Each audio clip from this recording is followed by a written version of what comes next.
नमस्कार, मी सारिका आणि एस ज्योतिष कट्टा या आपल्या चॅनलवर सगळ्यांचे सहर्ष स्वागत आहे। कशा आहात? आशा करते स्वस्त असाल, मस्त असाल, आनंदी असाल आणि हसत असाल। तर राशी ब्रेसलेट सगळ्यांनी घेतले का? 25 फेब्रुवारी ही शेवटची तारीख आहे, तुम्ही त्याला धारण करू शकता, किंवा 25 फेब्रुवारी ही माझ्यासाठी शेवटची तारीख आहे की मी त्या दिवशी त्याला रेकी करू शकते, मग तुमच्यापाशी 4-5 दिवसांनी पोहोचलं तरी चालेल।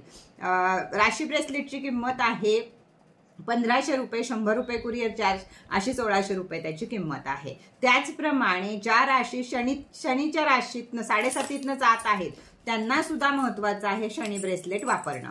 तर अजून नसेल तुम्ही बुक केलं किंवा अजून काय असेल तर यावरती दिलेल्या नंबरवर माझ्याशी संपर्क साधा। ज्यांच्यापर्यंत मी पोहोचले नाही त्यांनी हाय करून नंबरवरती घ्या, म्हणजे तुमची ब्रेसलेट तुमच्यापर्यंत वेळेत पोहोचतील। चला, आज आहे गुरुवार स्पेशल। ओम साईराम। बाबा काय म्हणत आहेत, काय कार्ड दिली आहेत? तर प्रश्न विचारा बाबांना, बाबा उत्तर देतील आपल्याला। आणि तब्बल 7 कार्ड आज बाबांनी दिलेत। काय लकी त्यांचा आकडा असेल काही मला माहित नाही। 7 कार्ड बाबांनी आज दिलेली आहेत, म्हणजे मी 2-3 वेळा कार्ड हे केलं की 4 निघावीत, 3 निघावीत, पण होत नाहीये तसं, कार्ड जास्तच पडतात। तर 7 कार्ड बाबांनी मला दिलेली आहेत। हा बाबांचा माझा उजवा हात आहे, तर इथून एक नंबर चालू होणार आहे। 1, 2, 3, 4, 5, 6 आणि 7। चला, आपल्या बाबांना प्रश्न विचारा, आपल्या मनाला प्रश्न विचारा, आपल्याला जे दैवत आवडत असेल त्याला प्रश्न विचारा। तुमच्या लाईफ मध्ये काय चाललंय त्याचं जर तुम्हाला काही उत्तर हवं असेल तर बाबा रिडिंग मधनं उत्तर तुम्हाला नक्कीच देणार। तर चला सुरुवात करूया। ओम साईराम। सगळ्यात पहिलं कार्ड आहे 1 नंबर ज्यांनी केलेला आहे त्यांचं आहे की दैवी एकरूपता। परमात्मा एक है, परमात्मा तक पहुंचने के कई अलग अलग रास्ते हैं, हम सब परस्पर में जुड़े हुए हैं, हमारा आत्मिक परस्पर संबंध है। म्हणजे तुमच्या जीवनामध्ये जर मी तुम्हाला आता काही सांगितलं की तुम्ही साईबाबांची 11 वचनं रोज वाचायला सुरुवात करा, तुमचे दिवस पालटतील। म्हणजे हे जे आपण एकमेकाला सांगत असतो किंवा कोणीही आपल्याला या गोष्टी सांगत असतं, त्यावेळी स्वयं परमात्माच तो तुमच्याशी बोलत असतो असं समजावं आणि ते उपाय किंवा ते जे काही सांगितलं जातं हे करावं। तर आता इथं बाबांनी तर गोल दिलाय, पण माझ्या मनात हेच आलं की ज्यांना बाबांपर्यंत पोहोचायचंय किंवा तुमच्या या प्रश्नाच्या उत्तरापर्यंत त्यांना पोहोचायचंय, तर तुम्ही ज्या कोणत्या देवतेवर निष्ठा ठेवता, कुठल्या गुरूंवर निष्ठा ठेवता, त्यांची उपासना करा, म्हणजे तुमचे अडकलेले मार्ग रिकामे होतील। हेच या कार्डाचं बाबांनी उत्तर दिलेलं आहे। ओम साईराम। ओम साईराम। दुसरा कार्ड आलेलं आहे, दुसरं ज्यांनी हे केलं असेल त्यांनी वर्तमान में जीना है, कायमचंच वाक्य आहे त्यांचं। कल की भ्रांती केवल आज मौजूद है, आज जगून घ्या, उद्याचा उद्याला। आजचा दिवस उगवला, आनंद साजरा करा, जे काही दुःख येतील त्यातनं पुढे जावा, आज मध्ये जगा की नाही अर्धा वेळ उद्या काय होईल उद्या काय होईल ह्याच्यामध्ये घालवू नका। मानवाचा जन्म आहे, आज आहे तर उद्या नाहीये, ना परत हा जन्म मिळणार आहे, ना आपल्याला या योनीमध्ये माणसाच्या परत अडकायचंय, परमात्म्यापाशी जाऊन राहायचंय आणि तिथंच सगळं त्यांची सेवा करत राहायचंय, पुन्हा मानवी जन्म नको असं ज्यांना वाटतं त्यांनी आज मध्ये जगा, आज आनंद साजरा करून घ्या, आजचा दिवस आज, उद्याचा दिवस उद्या, याप्रमाणे जगा असं बाबा तुम्हाला सांगत आहेत। कार्ड नंबर 3 जरूरतमंदों की सहायता कीजिए। हे तर कायमच आहे, परोपकारासारखं दुसरं कुठलं पुण्य नाहीये। सेवा और परोपकार यही आत्मा द्वारा निश्चित मार्ग है। कारण बघा, जनावर, कुत्री, मांजरी आपल्याला काही परोपकार आपल्याबरोबर करू शकतात का? दान धर्म करू शकतात का? मानवाचं आयुष्यच यासाठी आहे की उदार मनानं दानधर्म करावा।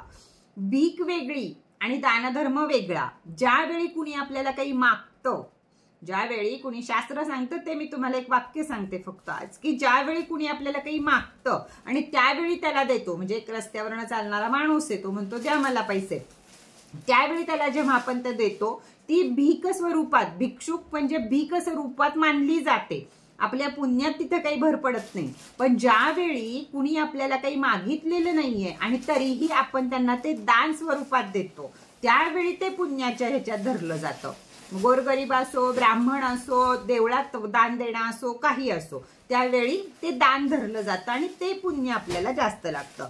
तर बाबा पण इथे ते सांगतायत, स्वतः बाबा भिक्षुक मागायला गेलेत आणि त्यांच्या झोळीत त्या तांदूळ टाकत आहेत असं आहे। तर ते काही थांबायचे नाहीत. म्हणजे ज्यांनी वाचला असेल साई लीलामृत त्यांना माहिती आहे, ते काही कुठे थांबायचे नाही. मागायचे, दिलं दिलं, नाही दिलं पुढे निघून जायचे. म्हणजे त्यांच्याशी आपली तुलना होऊ शकत नाही. पण तुम्ही परोपकार करा, गपचूप करा. कधी पण दान, जी देणगी द्यायची आहे तुम्हाला, काही दान करायचंय तुम्हाला, त्याचे स्टेटस काढत बसू नका, त्याचे फोटो काढू नका, त्याची वाच्यता कुठं करू नका. त्याच वेळी ते दानामध्ये धरलं जातं. तुम्ही जर एक 10 बायका हळदी कुंकाला बोलवल्या आणि तुम्ही त्यांना जीव खाऊ घातलं किंवा अजून काय केलं आणि त्याचे सगळे उद्या स्टेटस लावले, तुम्हाला 0 त्याच्यातलं पुण्य मिळणार आहे, काहीच मिळणार नाही. दान हे शांततेत आणि गुप्ततेत करावं, तेच महादान असतं आणि ते परमात्म्यापर्यंत पोहोचतं. ह्याचं उत्तर हेच आहे. ओम साईराम. पुढचं कार्ड आहे बाबांचं, दैवी समय. परेशान ना हो, व्याकुल ना हो, जो आपका है वो आपका निश्चित प्राप्त हो जाएगा. बाबा सांगत आहेत, जे काही तुम्ही प्रश्न विचारला आहे त्याच्यासाठी अजिबात काळजी करू नका. वेळ द्या त्या गोष्टीला. जे तुमचं आहे ते तुमच्यापाशीच येणार आहे. जे तुमच्या नशिबात नाहीये ते तुमच्यापर्यंत पोहोचणार नाहीये. पण आता जी गोष्ट तुम्हाला हवी आहे ती तुमच्या नशिबात आहे आणि ती लवकरच तुमच्यापर्यंत पोहोचेल, असंच बाबा सांगत आहेत. पुढचा कार्ड आहे स्वेच्छा. स्वयं को स्वेच्छा से बाबा को सौंप दीजिए अपनी अभिलाषा की कहाणी को नहीं. बघा, हे बाबांचं अतिशय सुंदर आहे. म्हणजे बाबा मला सगळ्यात जास्त का आवडतात हे मी तुम्हाला खूप वेळा सांगितलं की एकही कुणीही असं नाहीये की ते आपल्या भक्ताला वचनं देतात. बाबांची 11 वचनं जरी रोज वाचली तरी आयुष्याचा उद्धार होतो, एवढी त्यांची वचनं ती छान आहेत. तर मनापासून बाबांना आपली जी दुःख आहेत, आपण आहे, आपलं आयुष्य आहे, ते एकदम त्यांच्या पायाशी लोळण घेऊन त्यांना सांगून टाका, ही मी आहे, ही मी तुमची आहे. तुम्हाला काय माझ्या आयुष्यात करायचं आहे, मला दुःख द्यायचेत, मला कष्ट द्यायचेत, मला आनंद द्यायचा आहे, हे सगळं तुम्ही ठरवा. मी माझं समर्पण तुम्हाला केलेलं आहे. असं आपण कोणत्याही देवतेला, कोणत्याही गुरूंना ज्यावेळी करतो त्यावेळी ती समर्पणाची जी भावना असती त्याच्यातनं ते गुरु आपल्याला सगळं काही द्यायला लागतात. एक आई असती आणि दुसरे गुरु असतात की त्यांना हे सगळं कळतं की आपल्या भक्ताला काय हवंय, आपल्या मुलाला काय हवंय ते. त्यामुळं जे तुम्ही मानत असाल त्यांच्यावर विश्वास ठेवून त्यांना पूर्णपणे शरण जा की बाबा मला हे पाहिजे आहे, हे तुम्हाला सगळं माहित आहे, माझं जीवनच आता तुमच्या हातात आहे, माझ्यासाठी जे काही चांगलं असेल ते तुम्ही करा, असं या कार्डाचा अर्थ येतो. सायलेंट. काही बोलू नका. या कार्डात आत्ता जो मनात तुमचा प्रश्न आहे तो कोणापाशी उघड करू नका, कोणासाठी भांडू नका, कुणाला तो विचारू नका. सायलेंट. त्या जे काही तुमच्या मनात आत्ता जी खळबळ आहे, ज्याचं उत्तर तुम्हाला पाहिजे आहे, त्याची वाच्यता करू नका. पूर्ण शांत राहा. पुढच्या आठवड्यात काय बाबा कार्ड देत आहेत ते बघा आणि त्याच्यावर सुरुवात करा. कार्ड नंबर शेवटचं बाबा म्हणत आहेत, ओम साईराम. उदी की ताकत मेरे द्वारा गई उदी आपके सभी भावनिक तथा शारीरिक व्याधियों को स्वस्थ और निरोगी करेगी. अतिशय बरोबर आहे. मी बघा 1 महिना जर बाबांना नाही जाऊ शकले तर कोणत्या ना कोणत्या ताई बाबांना जातात आणि माझ्या जायच्या आधी ज्यावेळी मला खूप गरज असते उदीची त्यावेळी उदी माझ्यापाशी पोहोचते. खरोखर बाबांच्या उदीमध्ये जी ताकद आहे ती दुनियेतल्या कोणत्या औषधात सुद्धा ताकद नाहीये. जर डोकं दुखत असलं आणि थोडीशी उदी मी अशी जिभेला लावली, कपाळाला लावली, तर डोकं सुद्धा थांबतं किंवा मनस्थिती जी आपली बिघडलेली असती ती सुद्धा थांबती. एवढी ताकद बाबांच्या उदीमध्ये आहे. तर त्यांची उदी वापरा. आता जर इथं शारीरिक व्याधीसाठी, मानसिक कष्टासाठी किंवा पैशासाठी असा कोणताही प्रश्न तुम्ही विचारला असेल तर बाबांची उदी जवळ बाळगा. एखादं गोष्ट तुमची विकली जात नसेल, समजा जमीन आहे, जमिनीवर थोडीशी उदी टाकून बाबांना सांगून टाका की बाबा हे पुढचं काम तुम्ही करा. अजून काही असेल तुमचं तरी सुद्धा तिथं उदी वापरा. स्वतःला वापरा. काही विक्री आहे तुमची त्याला वापरा. सगळ्याला उदी वापरा. तो एकमेव मार्ग बाबांचा प्रसाद म्हणजे उदी. आणि त्यासाठी साई भक्त केवढी लाईन लावतात त्या एका पुडीसाठी हे फक्त साई भक्त शिर्डीतले जाणू शकतात. पण माझं नशीब एवढं चांगलंय की आपल्याकडं शिर्डीतले, आजूबाजूचे फार सारे आपल्या फॅमिलीमध्ये लोक आहेत आणि सगळ्यांना माहित आहे की मी आजारी असेल त्यांना माहितीये, पण बाबांनी त्यांना साधन करतात. माझ्याकडे उदी नाहीये तर बाबा मला त्या महिन्याची उदी कुणाच्या ना कुणाच्या पार्सल मधनं आपल्यापर्यंत येते. एवढी ताकद आहे उदीमध्ये बाबांच्या, तर त्याचाच वापर करा, हे बाबा शेवटचं कार्ड तुम्हाला सांगत आहेत.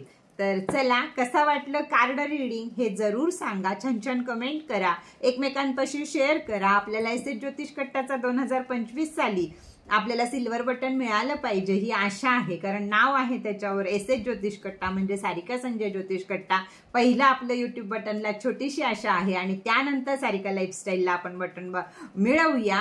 का तर एक जे युट्यूबच्या सिल्वर बटनामध्ये आपलं नाव जेव्हा येतं ना, त्यावेळी आपल्या कष्टाचं सार होतं. म्हणून व्हिडिओ जास्तीत जास्त जणांपर्यंत शेअर करा, लाईक करा, छान छान कमेंट करा, म्हणजे आपण सुद्धा बाकीच्यांसारखं बाबांना एक गिफ्ट द्यायचंय आपल्याला. एसएच ज्योतिष कट्टा म्हणजेच बाबा, तर बाबांना आपण काय गिफ्ट देऊ शकतो याचा विचार करा. बाबांना आपण ते युट्यूब बटन गिफ्ट करायचं आहे, तर जरूर सगळ्यांनी एकमेकांना शेअर करा. चला, आजचा व्हिडिओ इथेच बास करूया. परत भेटूया नवीन माहिती बरोबर, नवीन व्हिडिओ बरोबर. तोपर्यंत ओम साईराम.